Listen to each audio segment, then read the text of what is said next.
Hello, team players. Remember, guys, Monster Mash is coming next month, starting October 1st. So if you have any kind of Halloween one-shot coming up on the 31st, or earlier even, you'll definitely want to stay tuned to this channel because I'll be covering all things playable monster, and so will 20-Sided Adventures. So be sure to check out his channel as well. So with that out of the way, let's get into today's build. Today we're building an Animal Order Druid. We're trying to tame as many animals as possible here, so Animal Order Druid just makes sense. Plus we'll get a very cool animal companion later on. And of course we start with the animal companion feats, which of course gives us an animal companion. It really doesn't matter what animal we pick here, but it will matter when we get to level 9. And of course we get the heal animal focus spell, allowing us to heal any animal we want, as long as they're willing. Because, you know, animals are bound to get hurt during our show, so having this to heal them is amazing. For today's Ancestry, we're going Orc. More specifically, the Hold Scarred Orc. We're a Druid. We don't have a huge amount of hit points, but this will give us a bunch right off the bat. And of course, we get Die Hard for free. Now, I know a lot of people think that Die Hard isn't that useful, and I agree with that.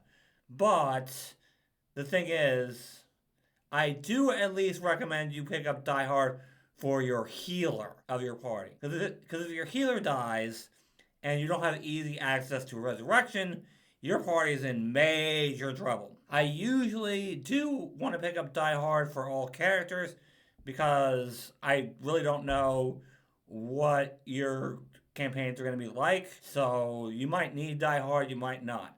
But even if the rest of the party doesn't need Die Hard, I do recommend you pick it up for your healer, at the very least. But for this build, we get it for free. So, yay. And this build can be built to heal more than just animals, so there's that too. For our Ancestry feat, level 1, we're going with Beast Tamer. This does two things for us.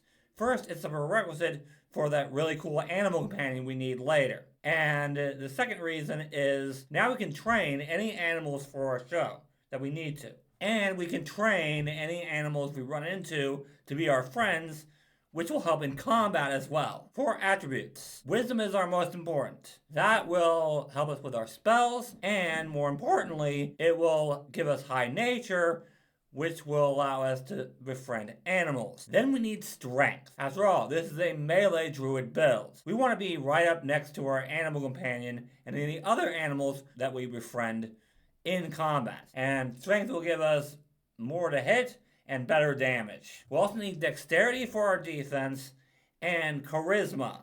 After all, the animal companion we're getting at level 9 will be good at intimidation, so we should be as well. For skills, we're going to be training animals. That means nature is our most important, followed by athletics, because we might want to shove people around. And of course, this is the healer of the party, so that means we need medicine. And we also need intimidation for debuffing enemies. At level 2, we're going to pick up Call of the Wild. Our animal companion isn't always going to be around or might die.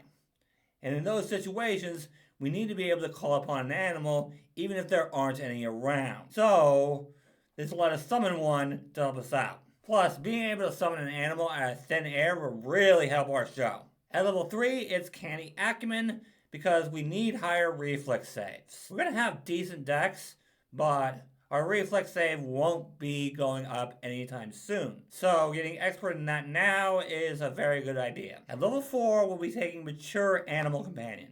After all, we want our animal companion to be bigger, and we want it to be able to use an action without us commanding it. After all, sometimes we're going to need to heal party members or even heal an animal.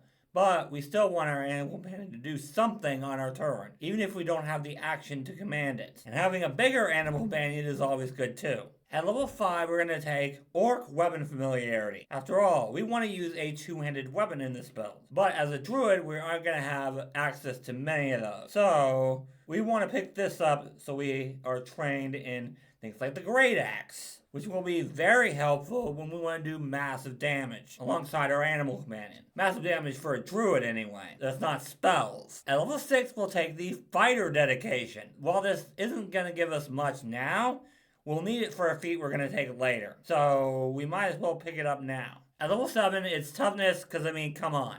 Of course we want that. More hit points.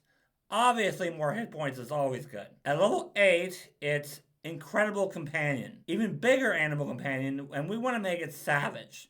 So it's better at attacking and intimidating. Because next level is when we get that really cool animal companion, and we'll talk about that in a second. Nimble doesn't really help us here, but savage, absolutely. At level 9, we'll be taking the Orc Ancestry feat, Dragon Grip, which gives us access to the Riding Drake animal companion. That's right, we can now have a fire-breathing dragon as an animal companion, which is pretty darn dope. Next at level 10, we will pick up Reactive Striker. After all, with this build, we may have a bunch of animal friends attacking a target, and us attacking a target in melee. So, that means some enemies may want to try to get away from us. Well, guess what? They try, we get to hit them, and maybe even disrupt their movement if we're lucky and get a crit. Now, spells aren't hugely important for this build, but there are a few you should take. First, any spell that lets you buff an animal companion is always good, or any other animal you run into. We also want elemental spells, but again, they're not hugely important. And of course, the heal spell, as well as healing plaster, so we can heal our allies in addition to animals. But we are definitely not focusing on spells in this build. We're more of an out-of-combat healer, as well as the surround you with animals guy. As for free archetype, there are a few that can help you here. First, if you got a free archetype, you're going to want to take your fighter feats on that side of free archetype, and take more animal-focused feats on the other side, the main side. Beastmaster is also an effective choice here, although you are only going to be able to have one animal companion out at a time. But having multiple animals to call upon is part of this build. And if you really need a healer in the party, you can always take Cleric with this build. After all, we are going to have high wisdom. So, Cleric will give us access to divine magic, which can really help this build. Don't forget to like, subscribe, and leave me a comment. Tear my build apart, especially if you liked this video. You can also check out my Discord server, as well as my Patreon page if you want a path builder for this build, or you want my videos early, at least some of them. I also have a Starfinder channel if you're interested in that, although I won't be putting many videos on there in the near future. After all, Monster Mash is coming up. But the links to all those are in the description below. And we're done with the Circus Act party. This party is perfect for the Extinction Curse Adventure Path. So, if you're interested in that, you can check out the entire playlist on screen. Thank you guys so much for watching, and remember, teamwork is vital. It helps us solve problems.